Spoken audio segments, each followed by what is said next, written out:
De volta no portal Clique PB, estamos aqui com a nossa entrevistada, a vereadora Elisa Virgínia. Ela já está no 3º mandato como vereadora de João Pessoa.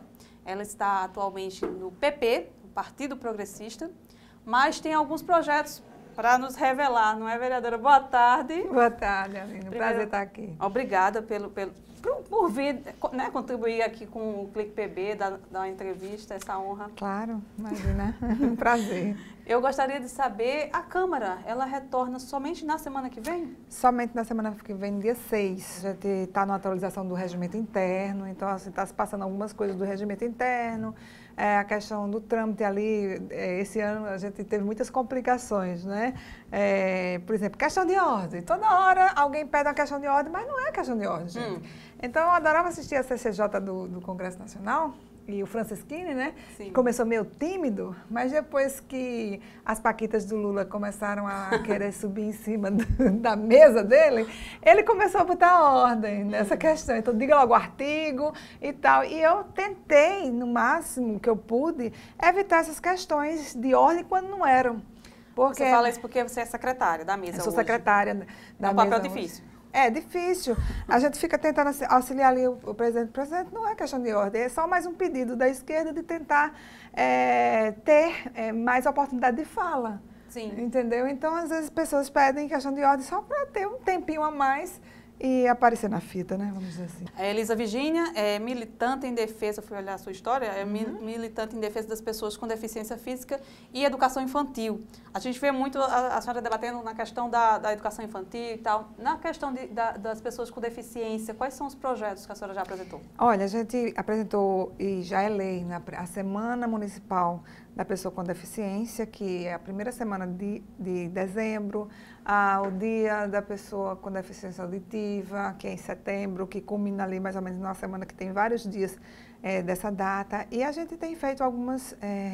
a gente solicitou também ao intérprete de língua de sinais na Câmara, que falha muito, né, infelizmente, mas a gente tem acompanhado, inclusive a Helena Holanda, assim, ela fez esse ano, né, uma oficina com os vereadores para sair da rua de cego, de cadeira de roda, e eu fiz também, no meu primeiro mandato, eu fiz também essa oficina, essa vivência, e é muito importante que você sente, principalmente que você tem que confiar em alguém. Sim. Quando a estrutura não está ali a seu dispor.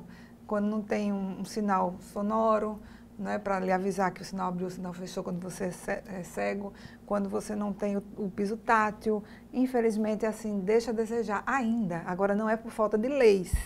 E eu sempre costumo dizer que a Câmara, o Congresso, enfim, as casas legislativas são as casas de leis, mas não são fábricas de leis.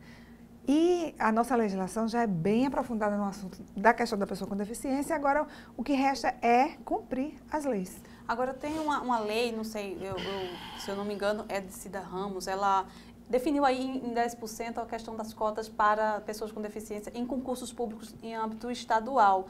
A Câmara Municipal de João Pessoa tem alguma coisa nesse sentido? Já abordou isso, não? Eu acho que deve ter alguma coisa nesse sentido.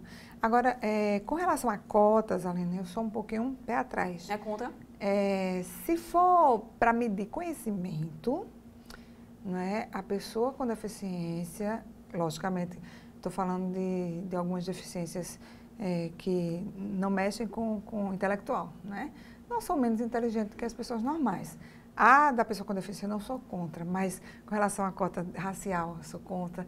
Com relação à cota homossexual, eu sou totalmente contra, né? Inclusive teve uma polêmica agora, né, que o Ministério da Educação, ele suspendeu, eu acho que foi o edital de uma universidade do Ceará, sim, onde colocava 5%, se eu não me engano, 5% de cotas para pessoa trans.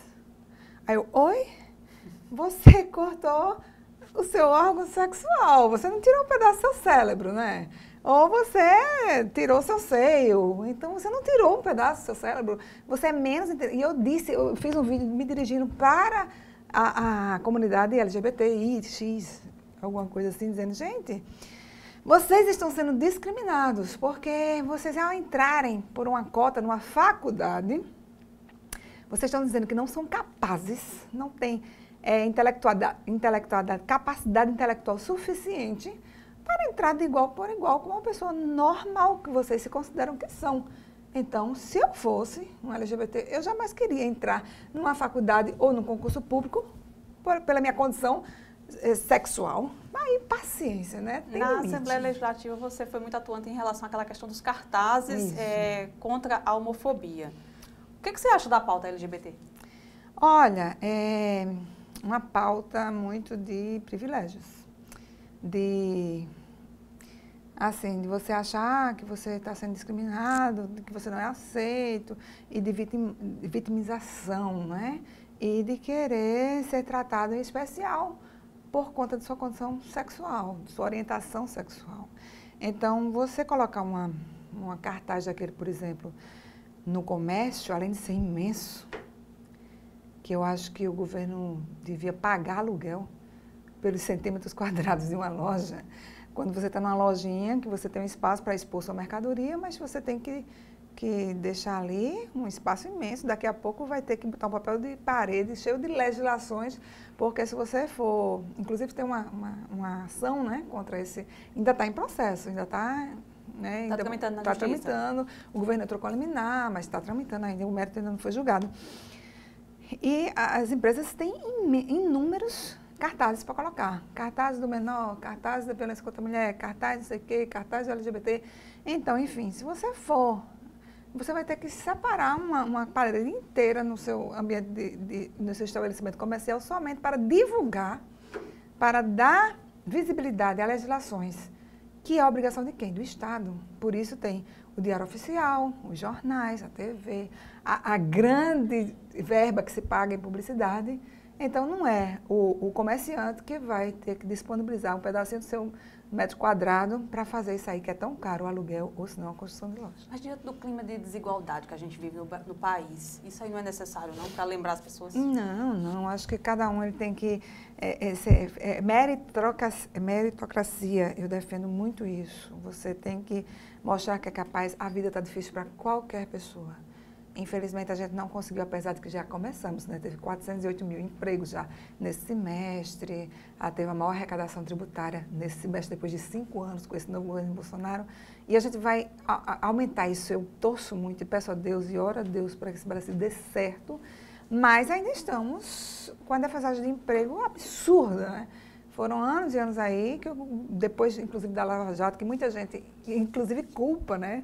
A Lava Jato de ter quebrado o Brasil, mas quer dizer que eu entrei numa discussão hoje com alguns vereadores, eu digo, tá, os fins realmente justificam os meios, quer dizer que a Odebrecht pode manter muitos trabalhadores, manter funcionando, né, a sua máquina, manter a economia.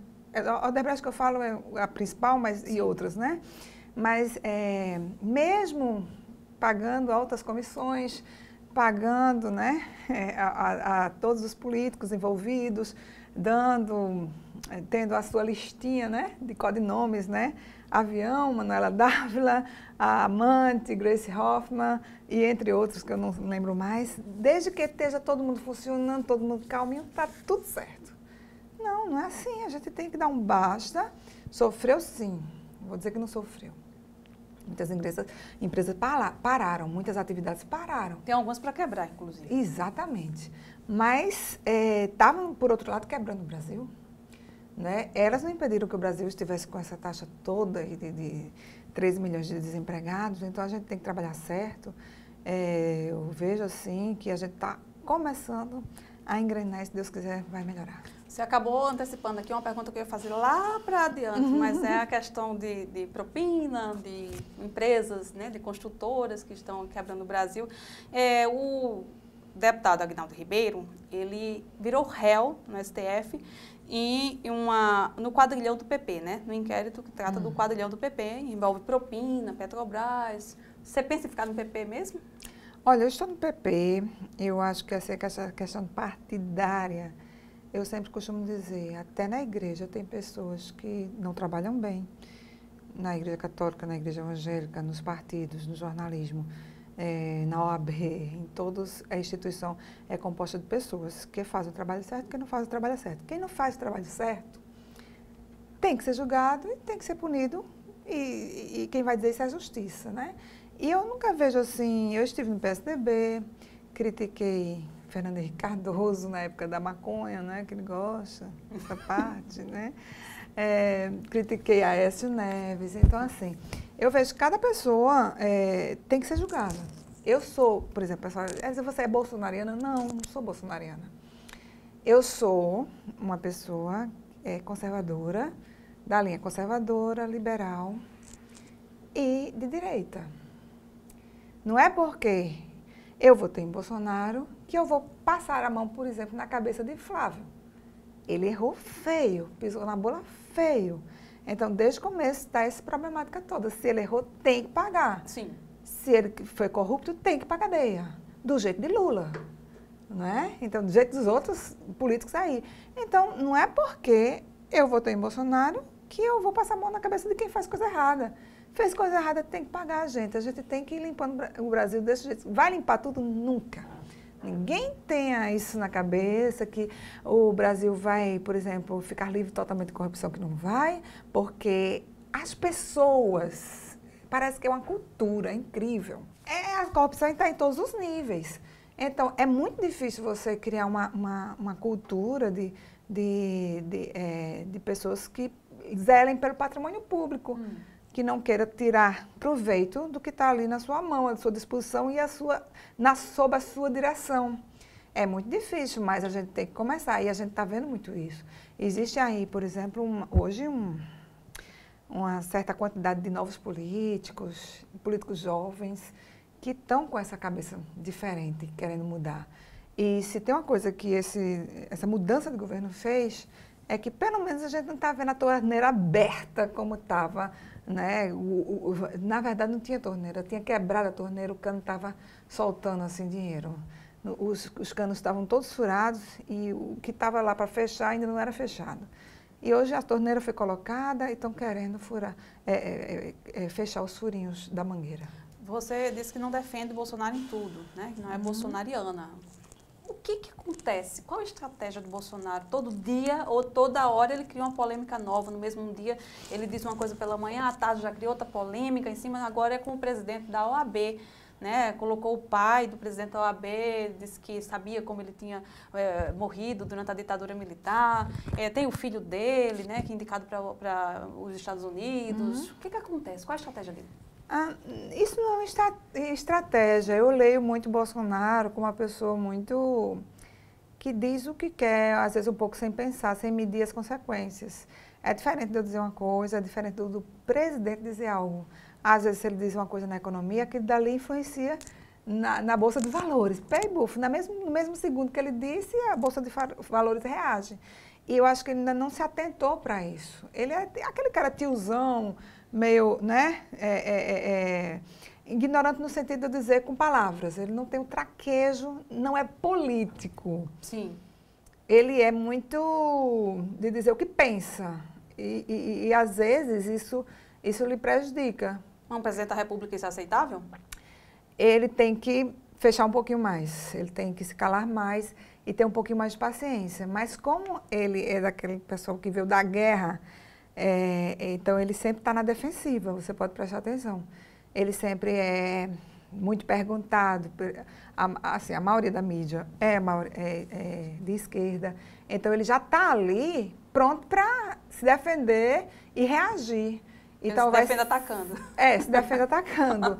Então, talvez se ele desse menos entrevistas e tal, ele errasse menos. Mas nada disso aí diminui o fato de que ele está aí acertando na questão da economia, na questão da reforma da Previdência. As outras coisas, infelizmente, ficam ofuscadas e atrapalham um pouco as coisas que ele fala, né? Mas, por exemplo, aquela questão da história de Onyx Lorenzoni, quando ele estava lá reunido e falou no ouvido. A questão dos paraíbas. Qual foi a reação, inclusive, de vocês, que são aliados? A minha falar reação, com ele? A minha reação é a seguinte, que fizeram a tempestade em copo d'água. Por quê? Porque, assim, eu sou daquela... não estou defendendo. Eu acho que é muito chato. Eu já sofri bullying, porque eu era gordinha quando eu era pequena. Então, eu defendo demais essa questão de você não ofender, não minimizar, mas não foi o que ele quis fazer. Quando ele chamar os governadores de Paraíba, para mim, eu acho que ele realmente quis dizer os governadores do Nordeste, mas só que eu acho que ele lembrou de Paraíba por conta de João Azevedo, que vai para lá, pega empréstimo, um empréstimo que, por exemplo, Ricardo Coutinho estava tentando há anos, que era os 50 milhões de dólares pelo BIRD, com Dilma não conseguiu, com Michel Temer não conseguiu, e com Bolsonaro, com 2 meses de governo, o cara deu um aval para esse empréstimo que era tão necessitado. O cara veio aqui no Nordeste, em Petrolina, aí, há 1 mês, 2 meses, liberou 4 bilhões de reais para o Fundo do Nordeste, para o Fundo do Nordeste. O cara liberou 82 milhões de reais para a questão do eixo que vai contemplar Pernambuco e Paraíba na questão das águas. Então, qual é a discriminação que Bolsonaro faz? Hoje, a ponte praticamente de Bolsonaro na Paraíba é Romero, lá de Campina Grande, prefeito de Campina Grande. Romero, um assunto que você tocou. Como é que você está vendo aí essa Operação Famintos lá em Campina Grande? Porque na merenda, inclusive, é um setor bem frágil, né? As crianças que precisam ser alimentadas, as escolas estão com um problema agora de merenda por conta dessa operação. Lamentável, tem que se apurar. Né? As crianças não podem pagar esse pato de jeito nenhum. E eu só tenho realmente a lamentar e quero que vão fundo nas investigações para a gente normalizar. E não gostaria que as crianças estivessem pagando já agora, né? Entra aí com alguma coisa de emergência, o que não pode parar é a alimentação das crianças porque alguém foi corrupto. No caso, inclusive, o prefeito mesmo disse que confiava dos secretários que foram presos, né? Que inclusive estão em prisão domiciliar, outros servidores foram presos. Isso aí, você vê algum esquema envolvendo aí mais pessoas do que foram envolvidas? Eu gostaria de responder. Você tem tido contato com o Romero? Não tenho tido contato com ele. Ele foi a minha porta de entrada para a Assembleia Legislativa, inclusive, né? Sim. Através dele, chamou Tovar, a gente teve a oportunidade de ficar 9 meses apenas lá. Sou muito grata. Eu, sendo prefeita, antes de eu colocar qualquer secretário, e é um grande problema de colocar secretário por questões políticas, eu gostaria realmente de colocar secretários técnicos e que eles funcionassem como uma empresa mesmo. E eu gostaria de dizer, antes dele assumir, ou de ela assumir, que qualquer sinal de fumaça de corrupção, era melhor que você chegasse logo com a sua carta de demissão para não ser demitido. Porque você chegando para ser exonerado, enquanto as investigações prosseguiam, era mais fácil de quando as investigações dessem ganho de causa a você, visto que você é uma pessoa limpa, você podia até voltar. Sim. E é muito pior do que o prefeito demitir e ter que chamar de volta. Então, era melhor que coloque seu cargo à disposição, vamos apurar o que tem aqui, porque é mais uma prova de que você está inocente na história. Então, assim, seria melhor e, principalmente, ser técnico, né? Ok. Você falou em universidades. Como é que você viu o contingenciamento nas universidades? Você disse que Campina Grande foi a única que não teve corte. Mas o corte foi meio que linear em todas as universidades. O ministro, quando anunciou já botando os pés pelas mãos, dizendo que ia ser um corte porque eles são muito petistas, muito esquerdistas e tudo mais e tal. Esse corte geral no ensino superior. Claro. Né? É o seguinte, primeiro eu não gosto muito da forma de comunicação. Nós estamos falhando muito em comunicação. A esquerda fica lacrando e os direitistas ficam mitando. Então, assim, não dá para um ministro ficar mitando. Chegar com o guarda-chuva. Eu fiquei chateada demais. Apesar de que ele está fazendo um trabalho bacana e tal, mas vamos mitar menos e vamos trabalhar mais. A questão do contingenciamento foi outra, vamos dizer assim, algo que cresceu, uma coisa menor do que já foi feito antes, né? Porque o PT foi um dos que mais cortaram na educação nos últimos tempos. Dilma cortou muito, Lula cortou muito. Lula fazia o problema, que é interessante, uma das diferenças grandes da esquerda e da direita é que Lula dava facada, né, no contribuinte, dava facada na educação, lindo, maravilhoso, contando paródia, fazendo o povo rir. E o povo sentia dor, ia morrendo, sangue esvaindo e ficava tudo feliz. E nós da direita, a gente não sabe, a gente é muito radical, a gente é muito sim, não, e pá, e mostra que está fazendo mesmo, e o pessoal fica tudo... Aí a esquerda, que é acostumada com muita mídia e tal, faz aquele alarde. Então foi isso que aconteceu, foi 3,5%, gente. Então, assim, a gente tem que começar a investigar as universidades e temos que fazer, sim, a CPI do MEC. A gente é um dos países que mais gasta com educação. 6% do PIB. Países ricos não gastam. E países ricos não gastam tanto assim e são muito melhores que nós em educação. Na Câmara Municipal, você defendeu muito a questão do escola sem partido, né? Que é aquela questão de não ter a doutrinação esquerdista, né? Nas escolas, muita gente do PT e tudo mais. Mas tem agora uma lei aprovada pela Câmara Municipal que obriga as crianças a executar o hino nacional uma vez por mês, vai passar a vigorar daqui a uns 3 meses. Não é sua a lei, é Damásio, né? É de Damásio Neto. Isso é uma obrigação de direita, né? Não é uma espécie de doutrinação, não, na escola? Não, é uma obrigação de esquerda. Por quê? Porque lá atrás, quem aprovou essa lei foi Lula. Essa lei? Isso, existe... nacional? Isso, nacional. Que eu não estou com ela aqui, eu fiz um estudozinho. Há uns anos atrás, no tempo de Lula, foi determinado que as crianças deveriam cantar o hino nacional. E logo depois foi ratificado por Dilma. São 2 leis de esquerda. Mas de obrigatoriedade nas escolas, nível nacional. O que não está sendo cumprido? Não está sendo cumprida. Então, a lei de Damásio vem ratificar apenas uma lei nacional. Né? E eu acho muito interessante. Infelizmente, o motivo, no caso de Lula, no caso dessas 2 leis de esquerda fazerem a obrigação do hino nacional, era porque eles queriam também já colocar outras músicas, tipo a estrelinha do PT também ia ser colocada, inclusive foi, se não me engano, colocado no Palácio, ou foi na casa do presidente. Eles queriam introduzir outros símbolos de esquerda também, né? E começaram com o hino nacional e tal. E por que não deu certo? Eu acho que é por falta de disciplina nas escolas, de disciplina dos próprios professores. O brasileiro, infelizmente, infringe muito a lei, ou não cumpre muitas leis, que quando a gente, são leis assim que não, vamos dizer, não prejudicam, que eu acho prejudicial. Acho que as crianças devem saber sim o hino da sua nação. Eu acho muito bonito. Nos Estados Unidos existe um patriotismo. Lá as pessoas têm prazer de colocar a bandeira nacional nas suas casas, as crianças sabem o hino nacional. Quando começa a cantar o hino nacional, o pessoal para, em reverência ao hino nacional. Isso não é questão de ser direita ou esquerda, gente. Isso é questão de amor à pátria. E eu acho bonito ensinar isso para a criança desde pequeno. Mas, vereadora, o Escola Sem Partido, ele precisa ser um projeto? Ele foi rejeitado na Câmara, não foi? Foi rejeitado na Câmara, foi rejeitado no Congresso, foi o STF também.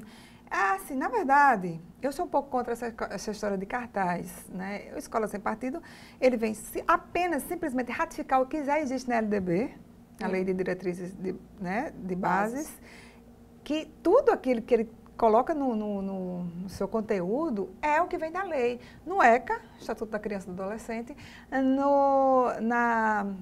no Pacto de São José da Costa Rica, que vem protegendo a criança, de doutrinação, essas coisas, e proteção aos pais. E artigos da Constituição, que dá à família o poder de educar os seus filhos, porque os pais educam, a escola ensina.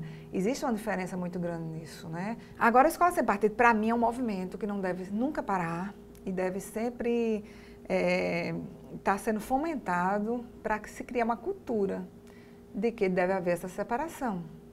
Se um professor for dar darwinismo, que o homem vem do macaco, evolução, que é apenas uma teoria, nunca foi provado isso cientificamente, então que se deu criacionismo também, que o homem veio, que Deus criou o homem, e aconteceu, que deu várias vertentes, sim, mas não deu uma só. Se vai dar uma questão de esquerda, que bota lá em cima a esquerda, por que não dá também uma questão de direita e mostra também os melhores exemplos de direita? Porque o que acontecia muito isso, era uma linguagem totalmente encantadora da parte esquerda, da ditadura, do Che Guevara, endeusando um homem que adorava matar. Sim. Né? Mas você vem dos livros de história. Tem que refazer a história. Então. Não. Tem que contar a história correta. Tem que colocar as 2 versões. As 2 versões. e você endeusar Che Guevara para que os alunos da universidade, lindos, maravilhosos, achando que estão abafando, estão levando nas suas camisas um revolucionário que adorava matar, que contou ao pai em carta o seu gosto e seu prazer em matar, aí paciência, Vai né? colocar o criacionismo, por exemplo, é colocar uma, É uma obrigatoriedade vertente. de religião. Religião Não. hoje é facultativo, né? Mas é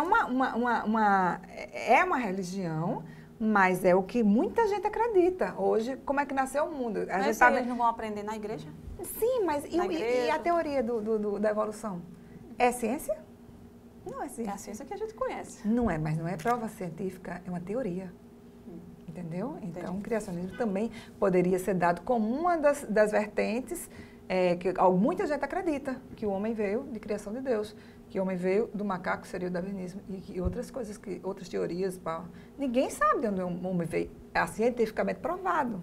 Mas tem pessoas que acreditam nisso, outras pessoas acreditam. Por que não dizer isso para as crianças? Dizer uma faceta só. Que essa é uma faceta, aí a gente já pula para a filosofia e tal.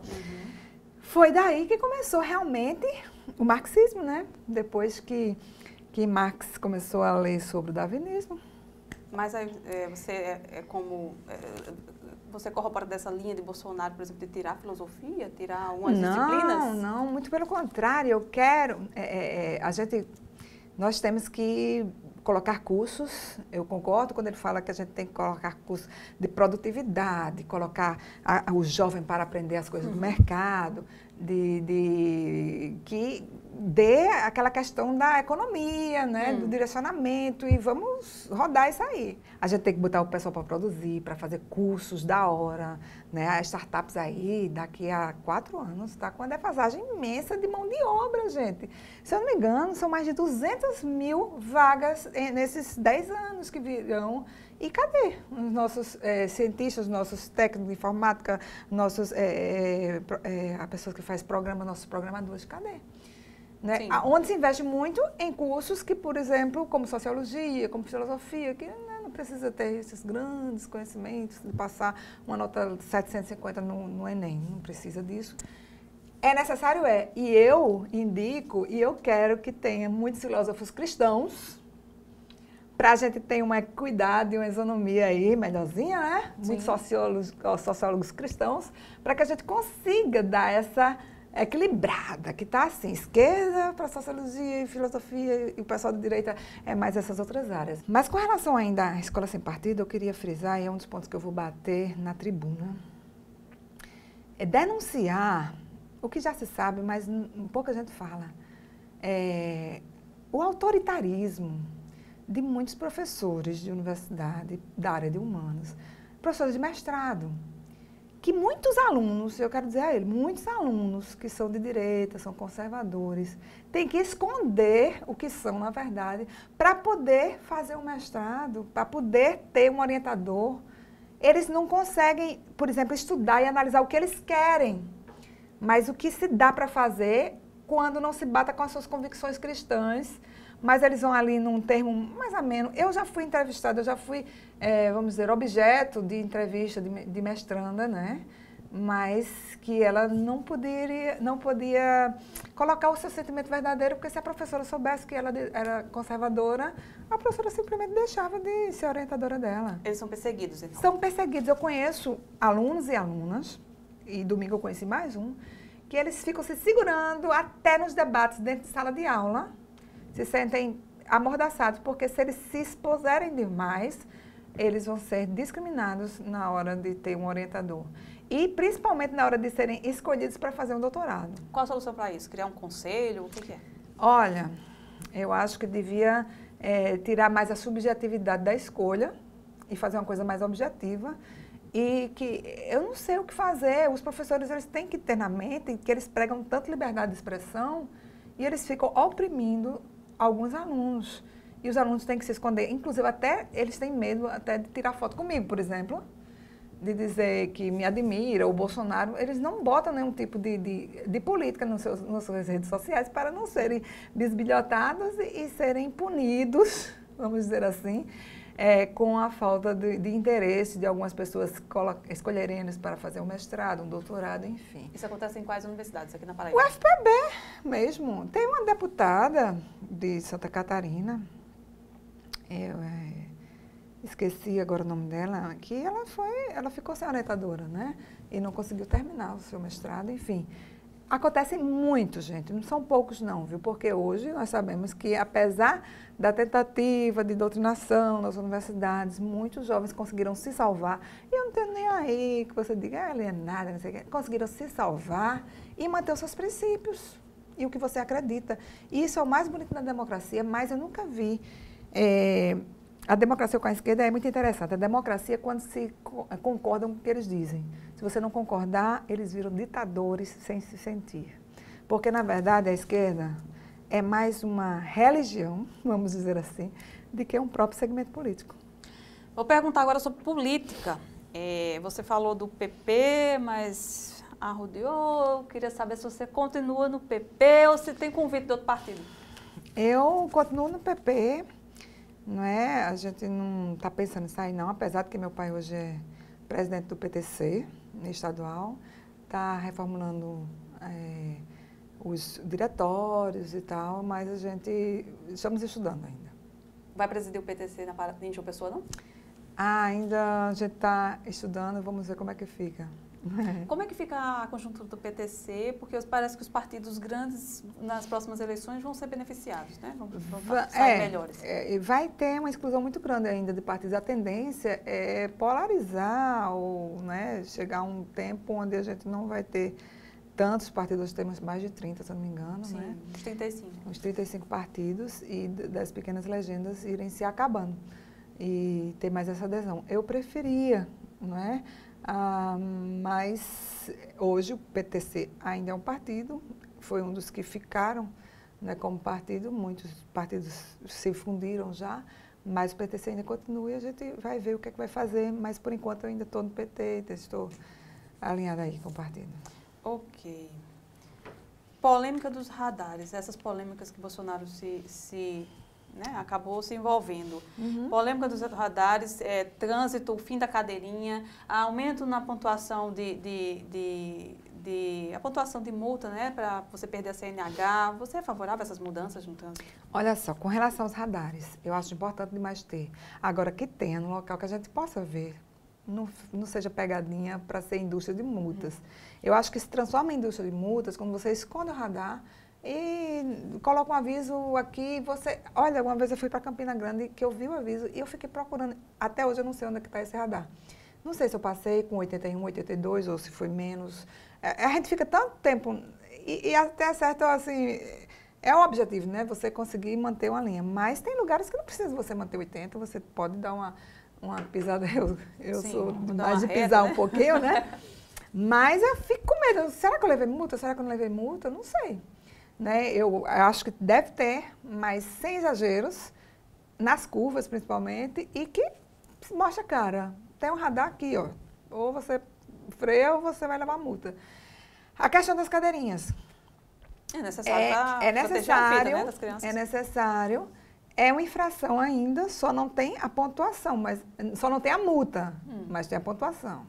Mas só atinge as pessoas quando atinge o bolso. Infelizmente, assim, o brasileiro é isso. Agora, quem ama seus filhos vai obedecer à lei. Com relação à pontuação da carteira, aumentar, de 20 para 40, eu achei bacana. Eu achei bacana. 20 pontos é ponto demais, é gravíssima demais. Tem multas que já é 4 pontos na carteira, né? Eu já perdi a carteira. Eu sei o que é isso. Eu fui lá trocar a carteira e eu fui retida. A minha carteira foi retida e eu tive que realmente participar das aulas, tal. Mas é porque eu tinha mais carros no meu nome. Sim. Foi exatamente eu que fiz as multas, só que caiu tudo para o meu nome. Agora, logicamente que eu sou contra que foi você passar o nome para outra pessoa, né? É injusto completamente. Mas no meu caso é porque eu tinha outros carros e era no meu nome. Então, veio tudo na minha carteira automaticamente e eu não pude fazer muita coisa. Né? Não deu tempo, perdi o prazo de procurar o motorista da época que estava, não sabia quem era. Enfim. Então é favorável para a gente concluir. Prefeitura de João Pessoa, você colocaria seu nome à disposição para a candidatura à prefeitura? Essa briga aí nas hostes do PV, né? do prefeito Luciano Cartaz, que não pode ser mais candidato à reeleição, porque já foi reeleito. Lucélio também não pode. Aí tem uma briga aí nos bastidores. Uma briga, né? Entre vereadores, entre secretários. Quem são os candidatos? Ah, sabe que eu não sei direito, né? Teve uma enquete aí, eu sei pelaquela enquete, eu estou dizendo assim, se eu tivesse sido eleita, com certeza absoluta, eu seria candidata a prefeita. Como eu não fui eleita, eu vou me candidatar novamente à reeleição para vereadora e ver o que é que dá, mas é o cenário mais adequado para uma pessoa como eu, por exemplo, né, um novo nome, mulher, ser candidata a prefeita, porque a gente não tem candidatos bons, não. Eu já vi alguns nomes sendo colocados, né? Uhum. Teve, o partido aí colocou o nome do vereador Milanês, né? Teve aí Rui Carneiro, né? Que, é o último que apareceu. Que é do grupo, né? Do grupo, né? Quem mais? Eu prefiro não. Se você não for candidata, você apoia quem? Não sei, tem que verificar bem direitinho aí. Assim, o candidato que vem, ele tem que fazer uma revolução, principalmente na educação. Fazer uma relação. Saiu agora que a João Pessoa é a cidade que mais recicla lixo. Aí quando a gente vai verificar o percentual, 5,3, tá? Acima da média do Brasil. Gente, mas é muito pouco, gente. A gente tem, eu estive lá, hoje, apesar de estar em Recife, mas eu já estive na CEINFRA, já estive na Enlu, venho fazendo trabalho independente de Câmara. E a gente esteve conversando lá na Enlu, onde a gente sabe que cadastrados são pouco mais de 100, se eu não me engano, que eu esqueço muito. Mas fora o cadastro, a gente sabe que tem mais ou menos 400 catadores de lixo em João Pessoa.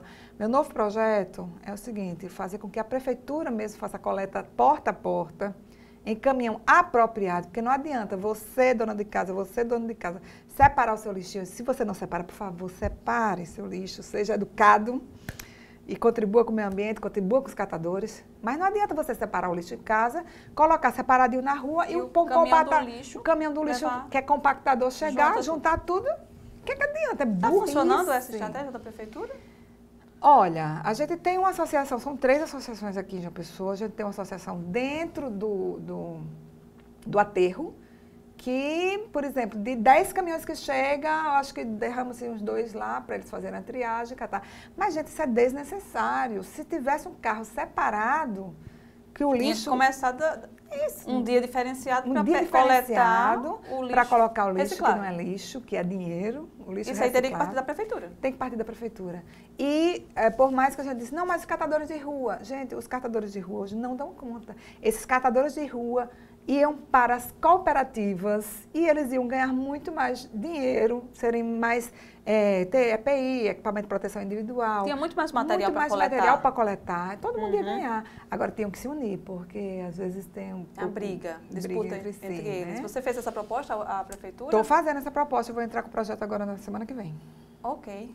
Conversamos aqui com a vereadora Elisa Virgínia, ela que pode ir para o PTC, que pode ser candidata mulher aí à prefeitura de João Pessoa. Olha, não. Muito obrigada. Imagina, olha lá, olha o spoiler. Não, gente, eu sou uma candidata vereadora, mas seria uma honra para mim poder contribuir com a cidade de João Pessoa com as minhas ideias aí. Aí, tem sempre o mais.